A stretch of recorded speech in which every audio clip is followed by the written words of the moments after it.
ఏంటయ్యి? పల్లీలు సార్. ఇలాగి నేను పంచుతాను. 1 నీకు, 2 నాకు, 3 నీకు, 4 నాకు, 5 నీకు, 5 నాకు, 2 ఎక్స్ట్రా మిగిలినాయి.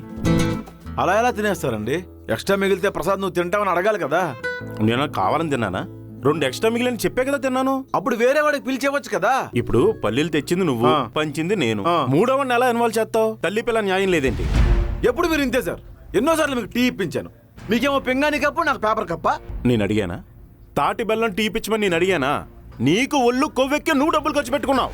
అవసరం తీరిపోయింది, టీ తాగేశారు. ఎన్నైనా మాట్లాడతారు సార్ మీరు. 10 రూపాయలు మీకు కావు కదా. అదే మాట్లాడొద్దని చెప్తున్నాను. అవసరం తీరేక వదిలేసే క్యారెక్టర్ కాదురా నాది. ఆ మాటకొస్తే ఎన్నోసార్లు నీకు ఓసి నా డబ్బులతో తాగించాను రా. వాటర్ ప్యాకెట్లు ఎవరివి? గ్లాసులు ఎవరు కొన్నారు? ప్లేస్లు ఎవరు చూపించారు? ప్లేసు నువ్వేమైనా స్టార్ హోటల్కి తీసుకెళ్ళావరా? సార్ అక్కడ డాకెట్ లేదు సార్. డ్రాయర్ సురుగులో చూడరా. ఎక్కడాగేం? డ్రాయర్ దగ్గర. స్టార్ హోటల్ దగ్గర. సరే సార్, ఈసారి నుంచి ఏడీ వీడియో వేసుకుందాం సార్. అంటే ఎవరి దాడే ఖర్చు పెట్టుకోవాలి. ప్రసాద్, నువ్వేం మాట్లాడుతున్నావు నీకు అర్థమవుతుందా?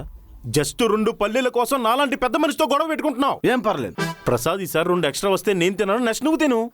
ప్రతిసారి పల్లీలు తెచ్చుకోం కదా సార్. కామన్ సెన్స్ వాడరా మీరు? సూట్ వేసుకొస్తారు బోడిగాడు.